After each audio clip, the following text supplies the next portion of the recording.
नमस्कार दोस्तों। तो आइए आज हम अपने इस वीडियो में वर्ग से संबंधित हाई लेवल के प्रश्न करते हैं, क्योंकि पिछले वीडियो में मैंने आपको बताया था कि अगले वीडियो में मैं आपको वर्ग से संबंधित हाई लेवल के प्रश्न करवाऊंगा, क्योंकि पिछला जो वीडियो था वो बेसिक लेवल का वीडियो था। तो आइए हम जो है वर्ग से संबंधित हाई लेवल के प्रश्न करते हैं। तो स्क्रीन पे आपको पहला प्रश्न नज़र आ रहा है। आपको यदि किसी वर्ग की भुजा में 10% वृद्धि कर दी जाए तो उसके क्षेत्रफल में कितने प्रतिशत की वृद्धि होगी। तो अगर हम इस क्वेश्चन को अपने ट्रेडिशनल तरीके से करें तो भी हम इसको हल कर सकते हैं, परंतु इसमें समस्या ये है कि अगर हम इसको ट्रेडिशनल तरीके से हल करते हैं तो समय काफ़ी लगेगा, लगभग 1.5-2 मिनट लग जाएंगे।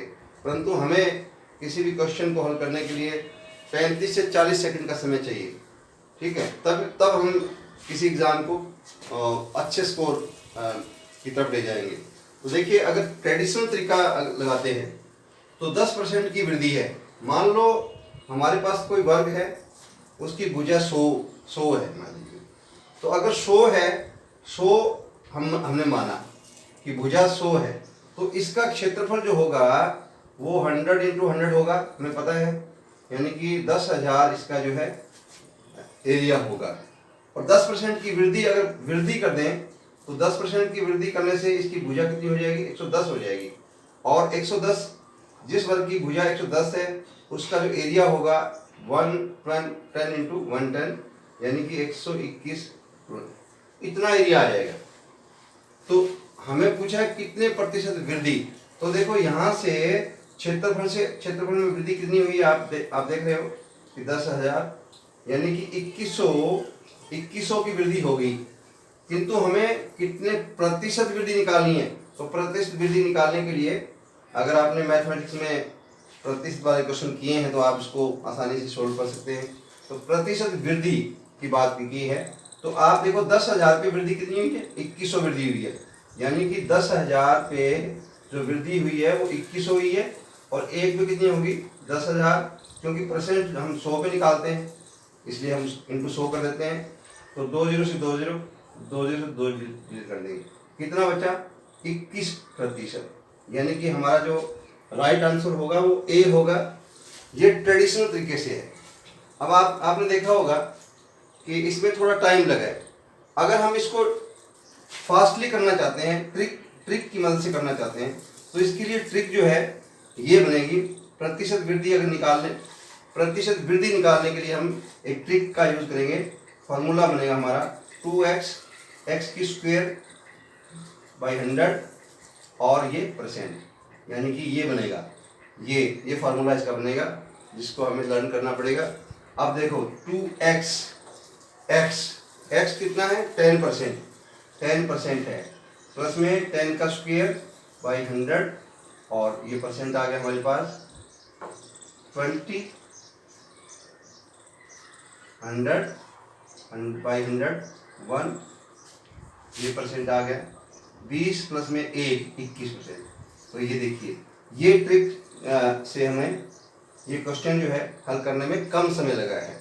इसलिए अगर हाई लेवल का प्रश्न है तो इस हाई लेवल को प्रश्न करने के लिए हमें थोड़ा टाइम कंज्यूम करना चाहिए, ताकि हम ज़्यादा से ज़्यादा क्वेश्चन को हल कर सकें, ठीक है।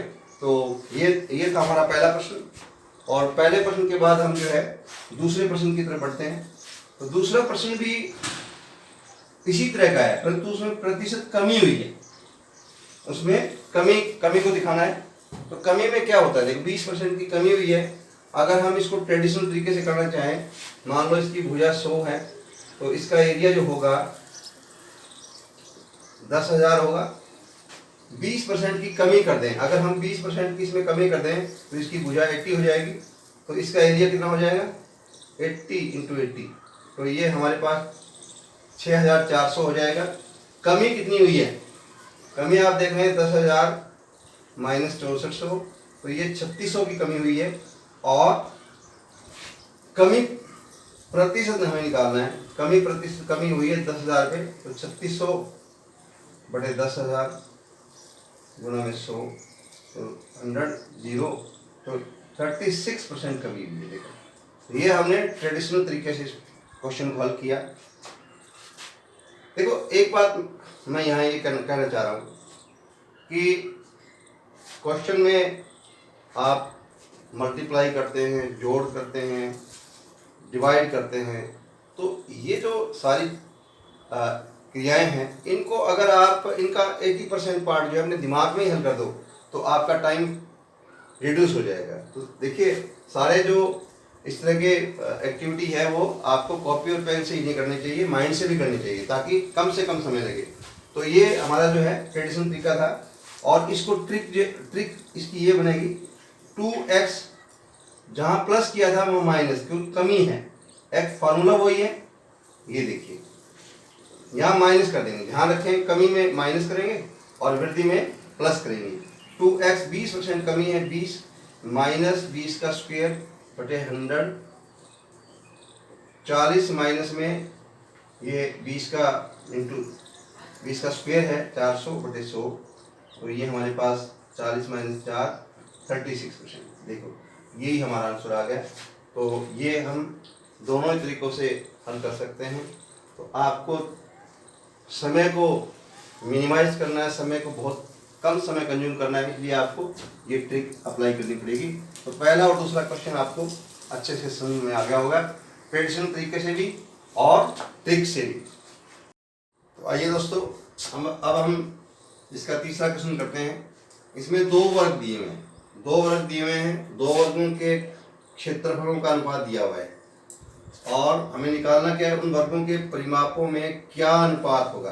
देखो क्षेत्रफल दिया हुआ है, मान लो वर्ग A है, ये वर्ग A है, ये वर्ग B है, दो वर्ग हैं, इसका जो क्षेत्रफल है वो दिया हुआ है 1 और वर्ग जो B दिया हुआ है उसका क्षेत्रफल दिया हुआ है 2। हमें निकालना क्या है, हमें निकालना है परिमाप। हमें पता है कि अगर हमारे पास वर्ग की भुजा आ जाए तो हम आसानी से वर्ग का जो परिमाप है वो निकाल सकते हैं।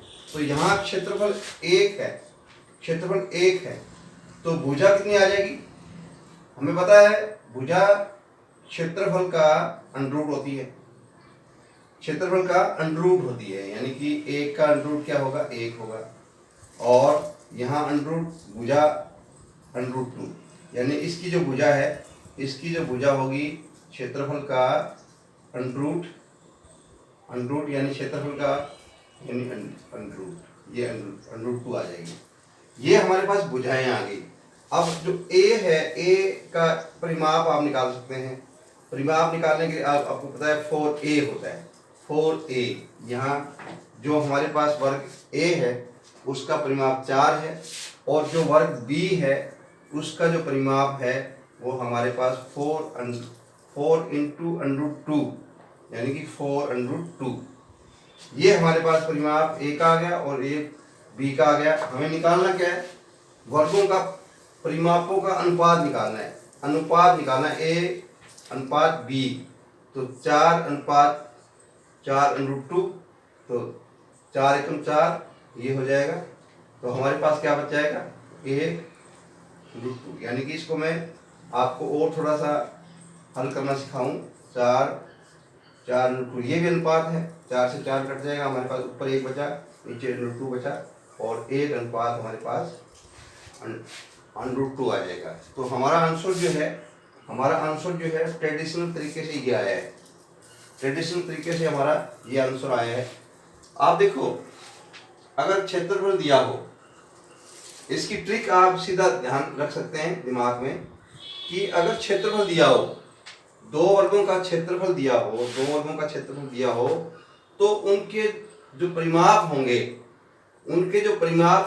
उन दोनों वर्गों के क्षेत्रफलों का अंडरूट होगा। यानी कि क्षेत्रफल अगर दिया हो, क्षेत्रफल दे रखा है 1:2, तो उनका जो परिमाप होगा उनका अंडरूट होगा। 1 का अंडरूट 1 अंडरूट 1 होता है, अंडरूट 2। आप देखो ये आंसर हमारा आ गया। तो ये ध्यान रखना है, आपको इतना करने की जरूरत ही नहीं है क्योंकि हमने ये हमारा काफ़ी टाइम कंज्यूम करता है। तो माइंड में रखना है, अगर हमें दो वर्ग दिए हुए हैं और दोनों वर्गों का क्षेत्रफल दिया हुआ है और उनका अगर परिमाप निकालना है तो आपको सीधा ध्यान रखना है, उनका अंडरूट होगा, क्षेत्रफलों का क्या होगा, अंडरूट होगा। क्षेत्र एक का अंडरूट एक, दो का अंडरूट टू। तो हमारा जो है ये आंसर आ जाएगा, जिसको हमें इसको जो है इससे हल नहीं करना, आपको इस तरीके से हल करना है ताकि आपका टाइम कम लगे। अब इसके बाद चौथा क्वेश्चन करते हैं।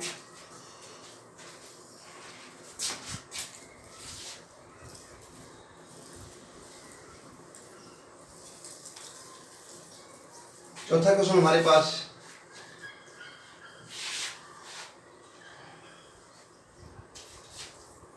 3 मीटर भुजा के वर्गाकार, 3 मीटर भुजा, ये वर्गाकार फर्श है 3 मीटर का, 3 मीटर है, उस पर पत्थर लगने हैं और एक पत्थर का जो साइज है वो 20 सेंटीमीटर इंटू 30 सेंटीमीटर है। देखो 20 सेंटीमीटर इंटू 30 सेंटीमीटर है, परंतु हमारी ये जो वर्ग की भुजा है वो मीटर में दी हुई है। पहले तो हमें अगर किसी क्वेश्चन में इस तरह की इकाई आ जाए कि कोई इकाई मीटर में दी हुई है, कोई सेंटीमीटर में दी हुई है, कोई किलोमीटर में दी हुई है, कोई मीटर में, तो आपको इकाइयों को समान करना है। तो 3 मीटर का 1 मीटर बराबर 100 सेंटीमीटर होता है, आपको पता है। तो 300 सेंटीमीटर हमारे पास ये आ जाएगा, ये 300 सेंटीमीटर आ जाएगा। तो वर्ग की भुजा कितनी होगी, 300 सेंटीमीटर। तो यहाँ से वर्ग का क्षेत्रफल आ जाएगा, हमें पता है वर्ग का क्षेत्रफल आ जाएगा 300 इंटू 300, तो कितना 3 दिए 9, 0 0 0, ये आ गया 900 वर्ग सेंटीमीटर, ये आ गया वर्ग का क्षेत्रफल। अब देखो फर्श पर इतने साइज की टाइलें लगेगी, पत्थर लगेगा 20 सेंटीमीटर इंटू 30 सेंटीमीटर। अब आप देख रहे हो जो टाइल है, जो पत्थर है, वो वर्गाकार नहीं है, वो क्या है, वो एक तरह से आयताकार है, आयताकार है, आयताकार रेक्टेंगल है, रेक्टेंगल यद्यपि हमने किया नहीं है, फिर मैं बता देता हूँ आपको। अगर रेक्टेंगल का एरिया हमें निकालना है तो लेंथ इंटू ब्रेड्थ होता है, length into breadth, length into breadth ये होता है। तो हमारा जो है इस पत्थर का, एक पत्थर का जो एरिया है वो हमारे पास आ गया 20 इंटू 30, यानी कि 600 आ गया वर्ग सेंटीमीटर। अब आप देखो इतने वर्ग सेंटीमीटर पे हमें एरिया पे हमें ये पत्थर लगाने हैं, एक पत्थर का क्षेत्रफल इतना है, तो पत्थरों की जो संख्या आएगी, पत्थरों की संख्या निकालने के लिए हमें क्या करना पड़ेगा, जो पूरे वर्ग का क्षेत्रफल है उसको हम एक पत्थर के क्षेत्रफल से भाग कर देंगे, 0, 150 पत्थर लगेंगे, तो हमारा आंसर आएगा 150 पत्थर। तो ये हमारा चौथा क्वेश्चन था। आइए अब हम पांचवा क्वेश्चन देखते हैं। एक वर्गाकार मैदान के चारों ओर बाहर की तरफ 2 मीटर चौड़ा रास्ता है, यदि रास्ते का क्षेत्रफल जो है 72 वर्ग मीटर है तो मैदान का क्षेत्रफल ज्ञात कीजिए। देखो एक वर्गाकार मैदान है, ये वर्गाकार मैदान है, ये वर्गाकार मैदान है। अब वर्गाकार मैदान के चारों ओर बाहर की तरफ, ये देखो बाहर की तरफ, बाहर की तरफ, बाहर की तरफ 2 मीटर चौड़ा रास्ता है। देखो ये जो रास्ता है, ये जो चौड़ाई इसकी 2 मीटर है, 2 मीटर, 2 मीटर, 2 मीटर, ये रास्ता है, ये सारा ये रास्ता है, ये रास्ता है 2 मीटर चौड़ा रास्ता है। यदि रास्ते का क्षेत्रफल, इसका क्षेत्रफल भी दिया हुआ, रास्ते का क्षेत्रफल दिया हुआ है 72 वर्ग मीटर, 72 वर्ग मीटर रास्ते का क्षेत्रफल दिया हुआ है, तो मैदान का क्षेत्रफल निकालना है हमें। ये जो मैदान है, ये वाला मैदान जो है, इसका क्षेत्रफल हमें निकालना है। अब देखो हमारे पास आप देख रहे हैं कि मैदान की हमारे पास लंबाई चौड़ाई कुछ नहीं है, भुजा नहीं है हमारे पास। हम मान लेते हैं ये हमारे पास मैदान की मान लीजिए भुजा है, तो ये मैदान वर्गाकार है। तो वर्गाकार जो मैदान है, वर्गाकार जो मैदान है, मैदान उसका जो क्षेत्रफल है वो क्या होगा, वो होगा x इंटू एक्स, यानी कि x स्क्वायर होगा। अगर हम इसको मिला दें, रास्ते को मैदान के साथ रास्ते को मिला दें, तो आप देख रहे हैं कि ये जो मैदान के सहित रास्ते के सहित मैदान की जो भुजा आ जाएगी वो 2 मीटर ये और 2 मीटर ये, यानी कि 2 और 2 4 मीटर, और x मीटर ये है, यानी कि ये हमारे पास x प्लस 4 मीटर आ जाएगी। तो अगर मैं इस पूरे का एरिया निकाल दूं और फिर हम इसका एरिया हमारे पास है, अगर हम पूरे के एरिया में से इसका एरिया घटा दें तो वो हमारा किसके बराबर होगा? 72 वर्ग मीटर के बराबर होगा। तो 72 वर्ग मीटर के बराबर होगा। तो हम इसको ऐसे कर सकते हैं, आपको पता है कि इसका जो रास्ते से जो वर्गाकार मैदान है उसका जो एरिया होगा ये होगा, यानी कि भुजा बन जाएगी x 4, तो इसका स्क्वायर हो जाएगा, और इसमें से हम जो वर्गाकार मैदान है उसका एरिया घटा देंगे तो हमारे पास रास्ते का क्षेत्रफल आ जाएगा। तो रास्ते का क्षेत्रफल क्या है? 72 वर्ग मीटर है। ये 72 हमने लिख दिया, 72 लिख दिया हमने। अब देखो ये स्क्वायर है, x का स्क्वायर है, तो इसको मैं ऐसे हल कर सकता हूँ, a का स्क्वायर प्लस b का square plus 2ab plus 2ab। बीजगणित में आपने देखा है इसका स्क्वायर ऐसे निकालते हैं। तो 8x माइनस एक्स स्क्वायर बराबर 72 आ गया। तो x स्क्वायर से x स्क्वायर कैंसिल हो जाएगा, और यहाँ 8x बराबर 72 माइनस में 16, यानी कि 12 में 6 और ये 5, यानी कि हमारे पास ये आ जाएगा 8x, ये हमारे पास आ जाएगा, यहाँ लिख देता हूँ 8x बराबर हमारे पास 8x बराबर हमारे पास 56 आ गया। x की वैल्यू है 56/8 7 आ गई। तो अगर ये 7 है, हमें पता है ये वर्गाकार है, ये 7 है, ये 7 है, ये 7 है, तो इसका जो क्षेत्रफल होगा वो क्या होगा? क्षेत्रफल होगा भुजा इंटू भुजा, 49 वर्ग मीटर आ जाएगा। तो हमारा जो राइट आंसर होगा C होगा। तो समझ में आ गया होगा आपको, ये उम्मीद है मेरी। तो इसके बाद छठा क्वेश्चन करते हैं। छठा क्वेश्चन स्क्रीन पे आपको दिखाई दे रहा है। तो छठे क्वेश्चन में क्या है देखते हैं।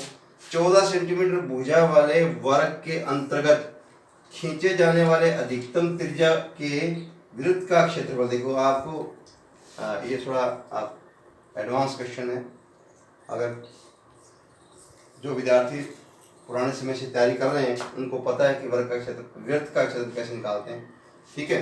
परंतु ये वर्ग से जुड़ा हुआ प्रश्न था, इसलिए मैंने समझा कि मैं ये करवा दूंगा आपको।